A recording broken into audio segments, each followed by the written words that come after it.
today we're going to be talking about the state of the top lane meta in light of what went on today in the SKT versus KT match over in Korea. If you didn't watch it, I'm not going to spoil it for you, so don't worry about that. But I definitely recommend that you do because it was an incredible series. The real highlight of the series, though, and a big talking point, is that, not to spoil it too much, but the Ekko was picked twice. In the first case, Duke, and then by Sunday, and both of them were fantastic on it, but that wasn't the problem. The problem was how broken the champion seemed. It seemed so strong. Even Monty, the caster, who typically casters try very hard to refrain from describing things as overpowered. I think overpowered is like a universally banned word on caster desks. None of them will ever say it. Or broken. They really, really try hard not to describe things as broken. You say it with bugs as well. It's like it's a hidden feature. That's not the point. The point is that Ekko is super strong right now for a variety of reasons, and that's what we're going to be talking about today. Why this super tank meta has come to the top lane, and why that's a problem, and then some later problems around Ekko specifically, because he seems to be the one that's benefited most from this. And yeah, there were some recent buffs, and we're going to talk about those as well, but for me, those aren't the main problem. The problem is the itemization that Riot has allowed you to have on a lot of these tank champions. And this is something that people are picking up on, but a lot of people are saying Ekko's so broken, they need to nerf him. And that for me is, they're saying as well, just revert the changes from last patch, revert those changes, and it will go away. I don't think that's the problem. For me, the problem is definitely the items, and that's because of the prevalence of this Sunfire Iceborne Gauntlet build you're seeing now. And that build is just super strong. At the beginning of the season, Iceborne Gauntlet got taken up to 20% cooldown reduction in line with Frozen Heart, which means that it's just crazy cost effective. It gives you everything you want. It gives you a slow, it gives you wave clear from the AoE, it gives you the Sheen attack, it gives you armor, it gives you 20% CDR, and it's super cheap. I can't remember the exact cost, but it's dirt cheap for all the stats it gives you. So that's a big reason. The other thing is Sunfire getting a buff, which just, again, gives you everything you want on a tank. It gives you armor so you can dive turrets, gives you wave clear, gives you HP. Cool. Again, it's pretty cheap.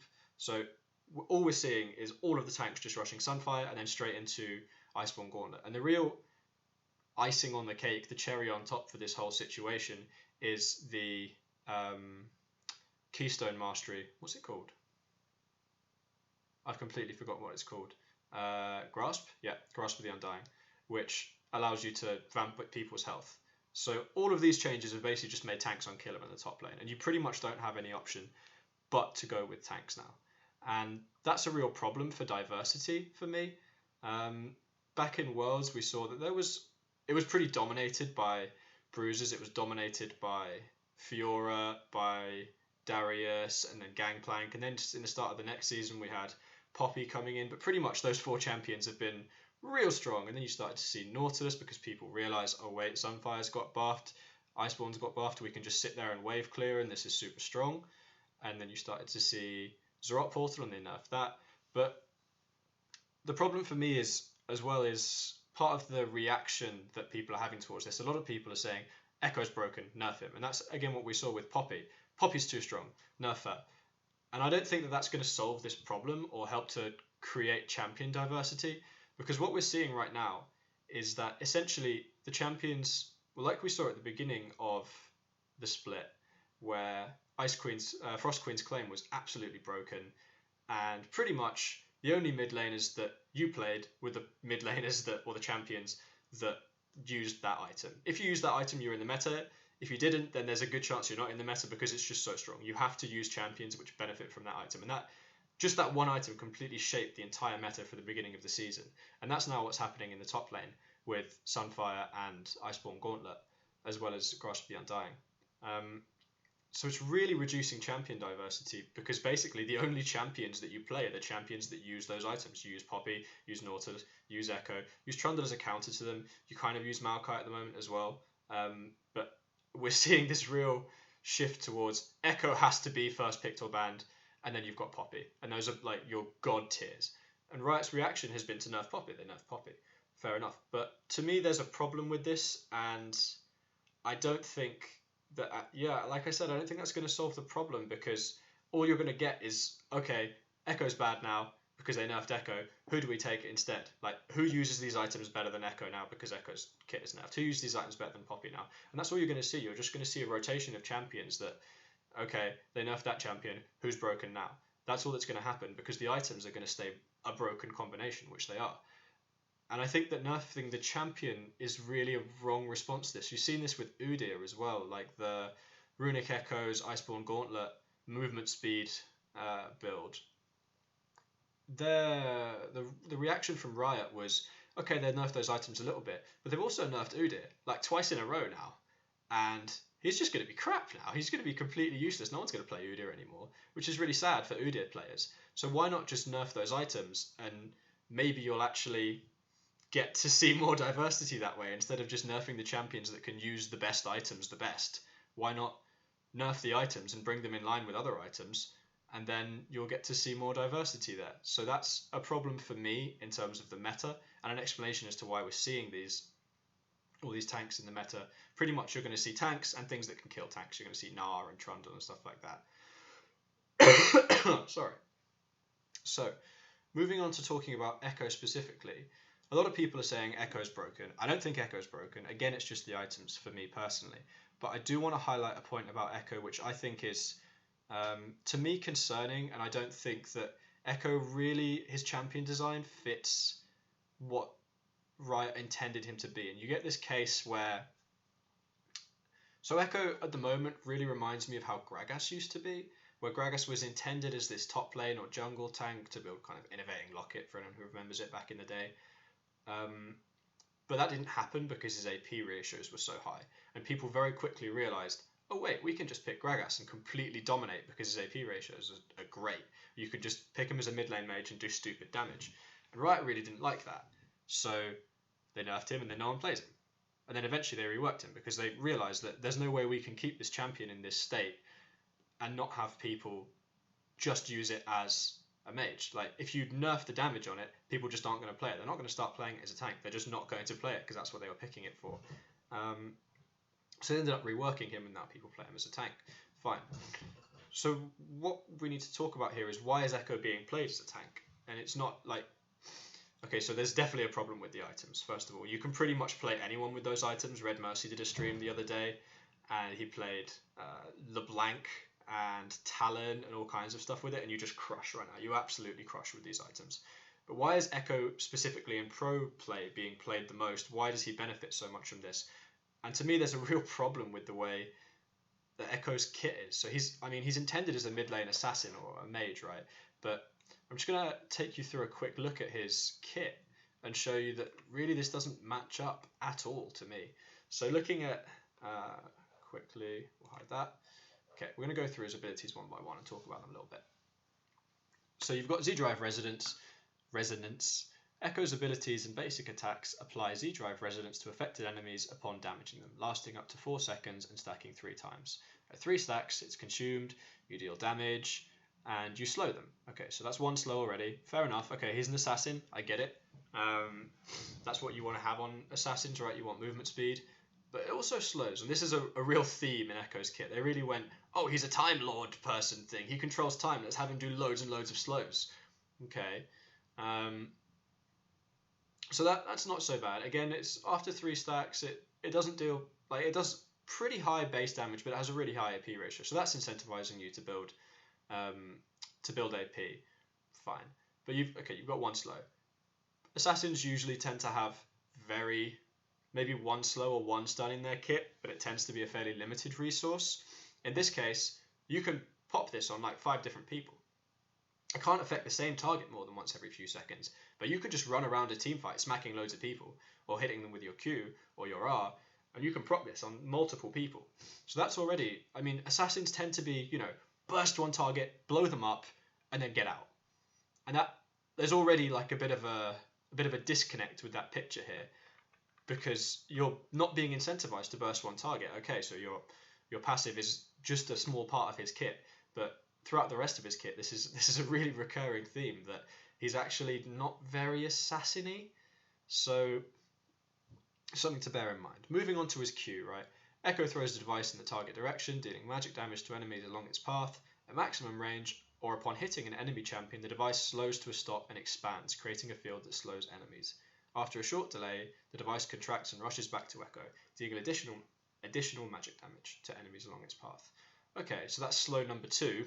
This one's an AoE slow, so that's again more AoE stuff. Okay, you need wave clear on a champion, fair enough. But again, with the theme of assassin, it seems okay. I get the time winder thing. You have to time it well because he's a time lord, right? Sure, but it doesn't feel very assassin-y, right? You throw out this thing and it hits someone and then just stops there and floats around for a few seconds, slows a bunch of people, and then comes back. You don't really have any control over it. It's not like an REQ where you throw it out and it's this immediate burst of damage, right, that you use in conjunction with their other skills. It's very slow, and often as an Ekko player, you throw out your Q and you're sat there waiting for it to come back. Like, come on, please kill them, and that to me doesn't feel like the kind of play that you want to be encouraging from an assassin. Okay, so first of all, doesn't feel very assassin-y. 2, that's number 2 slow. Okay, that's slow number 2 in his kit, right? Moving on to his W. Let's see what his W does. So he's got a passive on it. So you deal 5% of your target's missing health when you auto attack as bonus magic damage with an AP ratio on it to targets under 30% of the maximum health. Okay, that's pretty assassin-y. Yeah, assassins need to kill people on low health. Fair enough. But note that is actually really useful whatever role you're playing. It's not just good for assassins. It's really good on other people. It's really good on tanks as well, because tanks build HP, right? So as long as you have like a decent amount of pen, it's actually really, really good on tanks. Okay. And I don't know if there is an internal cooldown on it. I assume there is. I really hope there is. But if there's not an internal cooldown on it, then that looks really broken against tanks, because you can just sit there and auto-attack them, auto-attack them, auto-attack them, auto-attack them.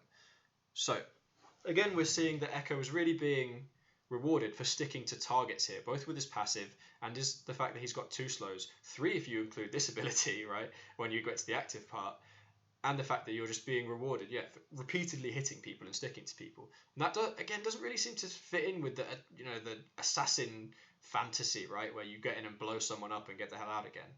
So another question mark there in terms of what you're being incentivized to do when you play Ekko. So let's look at the active effect, when you actually press the button. So you call on an alternate version of yourself and throws the device to a target location. After a total delay of 3 seconds, the device expands into a broad sphere that slows, enemies by 40%. Only revealing itself to enemies in the last 3 seconds. Okay. If Ekko enters the sphere, it detonates, shielding for 2 seconds, stunning all enemies inside, right? And you can actually detonate it while dead or untargetable. I didn't know that. That's interesting. It gives you a shield, it slows people, and it gives you an AoE stun. Does that sound like a very assassin-y thing to you? How many assassins in the game have AoE stuns? How many assassins have shields? How many assassins have AoE slows? How many assassins can hard initiate a fight and blow someone up? That seems very odd to me, right? So you've now got Ekko having 3 slows. He has 2 AoE slows and 1 targeted slow, which speeds him up. And that scales on his passive up to 80%, which is massive.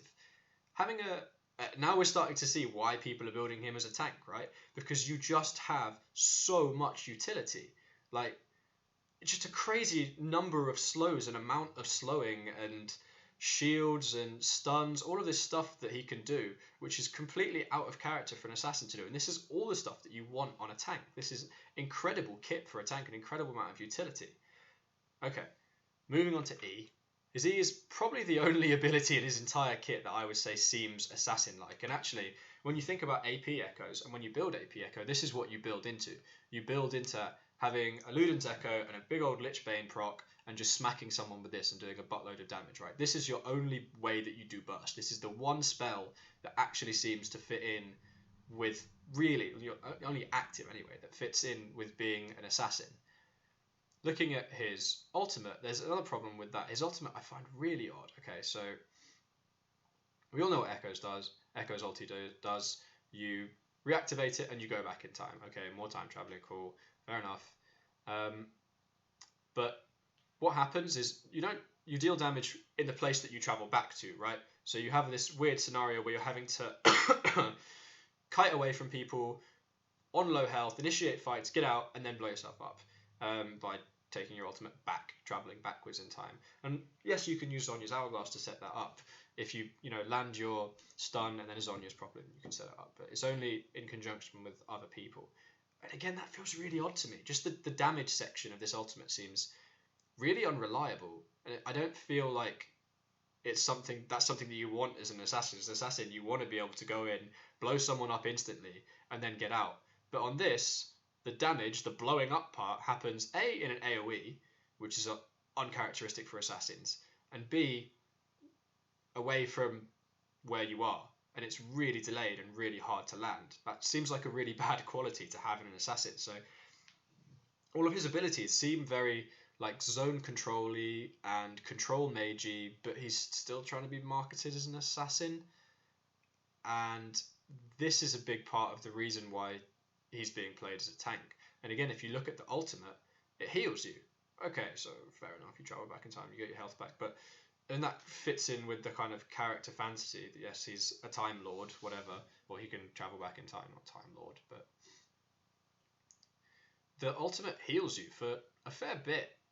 But thinking about, okay, so the ultimate has a really high AP ratio on it. It's got a 6.6 per 100 AP, plus 20% of the damage you've taken in the last 4 seconds, right?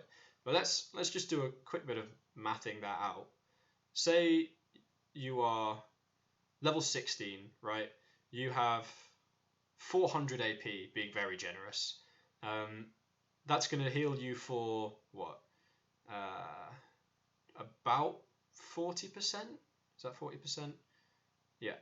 6.6 per 100% AP takes you to another, 45% of the damage taken in the last 4 seconds plus 200. Okay, so say you take 50% of your health as a chunk in 4 seconds, you hit ulti, you heal back 45% of that plus 200. That takes you to maybe 75% or 80% health. So you've gained 30% of your health back. At this kind of stage in the game, when everyone's got loads of items, you're level 16, an AD carry is going to hit you for that in like half a second. It's like one spell. So it's not a particularly interesting or useful mechanic to have. Okay, it can save you in some really clutch situations, but health is only useful when you have resistances, when you build as a tank. If you're playing pure AP Ekko, you're going to have very few resistances. Okay, you might have Zhonya's and Abyssal Scepter, but you're not actually going to have much to go through, many resistances to go through. So that heal gives you very, very few effective hit points because your health isn't that useful to you as an assassin. Whereas if you build tank and you have loads of resistances, getting 30% of the damage you've just taken back on a tank plus 200, it takes people a lot longer to go through those extra, whatever it was, 30% of your hit points because you have so many resistances. So you're rewarding people for building tanky here. So there's this huge disparity in all of Ekko's kit with how they want you to play it in the mid lane as an assassin, as a mage, and then how it's actually best to play it. And the response to this, like when Ekko first came out, it happened as well. He started being played as a tank. But is that actually a problem? This is what Riot has to ask, right? Because their response to that was to nerf a lot of the base damages on Ekko, so that on like all of his abilities, literally everything got a nerf to its base damage, so that it wasn't worth building tank and still doing loads of damage. But to me, that seems really odd, because now you're punishing pure AP Ekko for the way that tank AP Ekko is being used. Okay, they added better scaling and worse base damages, but it doesn't really help the fact that the rest of his kit is just so broken for tanks. And this is something that's just going to reoccur. If you nerf him, he's not going to be played in competitive anymore. He's not going to be played as an assassin for all the reasons that he basically just doesn't do consistent and reliable burst in a really, really quick fashion. He's not going to be played as an AP mid. You've seen him play like a couple of times, like the Bjergsen played him like at one point this year, maybe last year. But he's really not been taken up because there are just better assassins. I mean, Ekko's ulti is kind of just a worse Z ulti. Like if you use it for repositioning, then you lose the entire burst of damage, right? If you use it for damage, then you're probably going to die. unless you set up this incredible perfect WR combo, which is really hard to land. And okay, you shouldn't balance champions around how hard they are, because someone's going to master it and then it's going to be incredible. But for the majority of people, even pro players, landing that combo is going to be really unrealistic when there's a team fight going on and everything is so chaotic. So I really don't like his kit as an assassin. And then I don't think anyone's going to like his kit as an assassin. I don't think people are going to play it as an assassin or as a mage, because it's not worth playing. It's too difficult to actually land all those skills together. So then what you have is this incredible amount of kit, like, which allows you to just stick to people really, really well. And 3 slows, an AoE stun, a heal, just crazy, like a fight reset. So, like, with his W, he can initiate a fight and he can stun a bunch of people. Fantastic for tanks. His Q, AoE slow, fantastic for tanks. His W passive, executing people, fantastic for everyone. And the AP, I mean, 5% of your target's missing health under 30% HP is great, regardless of whether or not you have any AP to scale that up again. His passive, again, scales really nicely with AP, but the movement speeds part doesn't scale. So regardless of whether or not you build full tank, you're still going to get 80% movement speed off someone. That's enough to just break someone out of a fight. If you can stick to their AD carry and just gimp their movement speed, or stick to their initiator and gimp their movement speed, they're not going to be able to do anything. Movement speed is such an important stat for everyone in League, just not just assassins. So it's the fact that you're getting a movement speed buff and then destroying someone else's movement speed is really, really strong, and that's why it's just useful on everyone. It's not just an assassin type quality, although that kind of fits in with, oh, I want to be an assassin, I want to dip and dive out of fights, but you've already got your phase dive for that. And, and the whole kit just lends itself so well to playing a tank. So I think for me personally, I would like to see a lot of this kit be reworked into something that is coherent, because at the moment he's kind of between a control mage with all these incredible things that for tanks which reward you to build and play like a tank, and which just goes so well with all the other items, and an assassin. He's just a weird mix of the three. I would say he only really has one assassin ability. He's more tank and control mage than he is assassin. So my answer to this would not be to nerf the champion, as we've seen with Udyr and now Poppy, and now someone else just comes along, because that's not going to increase diversity at all. Keep the champion the same. Keep the champion the same. Nerf the items, but actually rework the champion, or just accept that people are going to play him as a top laner and strip him of a lot of the damage he deals. Because the problem is at the moment is that he can't be killed and he does a shit ton of damage.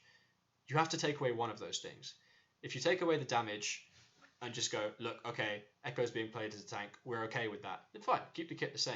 But if you take away the damage now, then all that's going to happen is that he's going to completely drop out of the pro scene. No one's going to play him, and you're going to be punishing people who build Assassin Ekko the way that you intended it to be built in like the entire game, not just the pro scene. So you're going to be hurting champion diversity.